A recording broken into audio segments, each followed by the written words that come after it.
Hello and welcome back to the Canaries Chat channel. As you can see from the title of the video, Liam Manning has now officially been announced as the new Norwich City manager. We know it's been a long time coming. We thought, did he even exist at this point? I think it was about 5 days or so.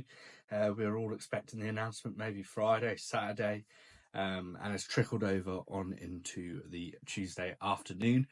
I, for one, very excited, very happy with the appointment. I think we did a tweet or so around the beginning of May saying if Liam Manning is available, we should absolutely be going out there to go and get him. I know a little bit, there's differing views around Liam Manning, whether it's an upgrade or not. But yeah, he has now been officially announced. Regarding comments from the club and Liam Manning himself, Manning's come out and said that he was really impressed with the stature of the club, the facilities at the club, and the ambitions of the club. And that is something Ben Napper also mentioned around that our ambitions align with each other. I think obviously a club our size is going to be wanting to be in the top six, and a manager that has just got someone into the playoffs is also going to want to be in the top six.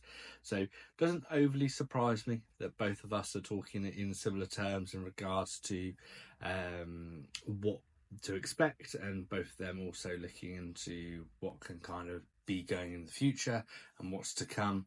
Ben Napper also made a comment which I found slightly interesting around that Liam Manning has outperformed his resources at other clubs. Now, obviously, we've got the Antanazios at the moment who have said they're willing to potentially put more money in. We've got probably Sargent and Sainz leaving, as well as a few other outgoings. We've got the Rowe money coming in. So I was fully expecting us to have resources to back Manning with, and we may still do that. It just seemed a little bit of an odd comment to really emphasise that he's outperformed it, but maybe that's more to highlight that Manning is a good manager and that with less resources he's done well. So imagine what he could do with more resources. I think the playing style as well, they've both alluded to that it both matches their ambitions.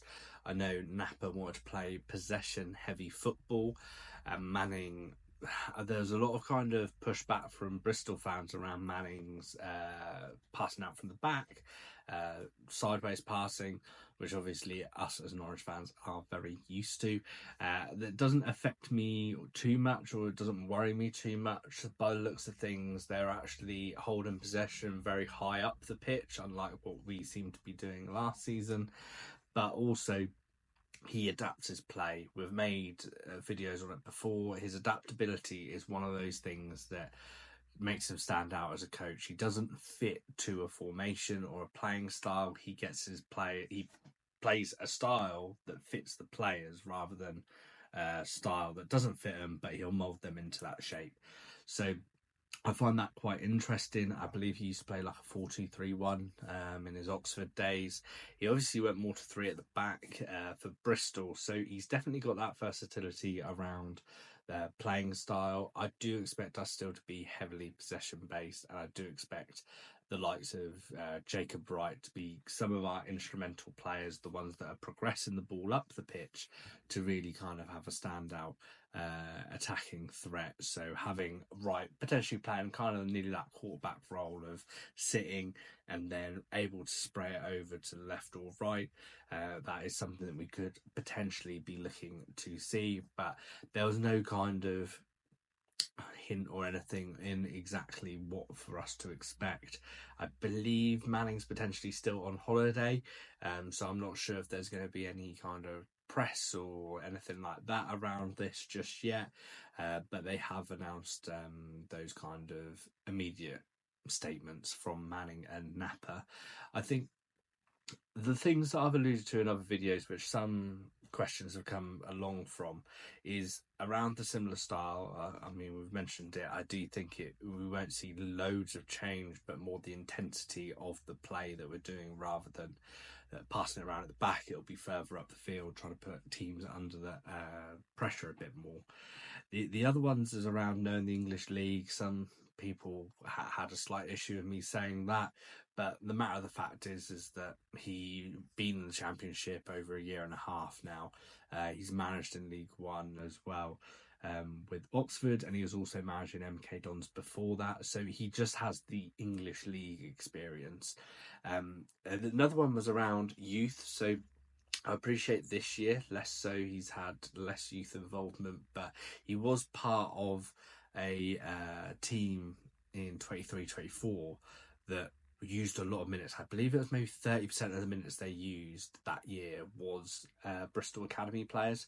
So once again, there's a really kind of strong opportunity with the amount of youth that we have in our team to push them on. You've got the likes of Fortow, you've got the likes of Cernat, Elliot Miles, Jacob Wright, Fisher, Mahovo, Brad Hills. Like, we've got a lot of young players that we could really utilise now, and it's really exciting to see that that could kind of be the direction that we move towards.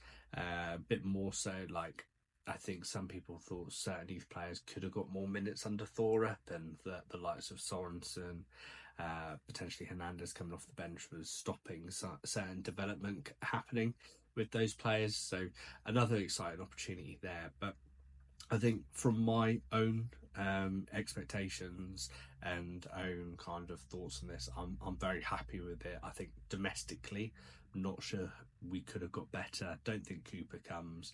I don't think Martin comes. I think they both think they're upper championship to lower prem. Gary O'Neill, I think, would have split the fan base far too much. And then looking elsewhere, I'm not sure there was a standout candidate above Liam Manning. Liam Manning would have been then top of my list. So I'm personally happy with it. I think as a fan base, even if we're not too pleased, if there's some people that aren't too happy, you've got to give him his full backing. You've got to give him a reason not to be behind him, basically, because it can't just be that you don't like him or you don't like the way he played at Bristol or certain things.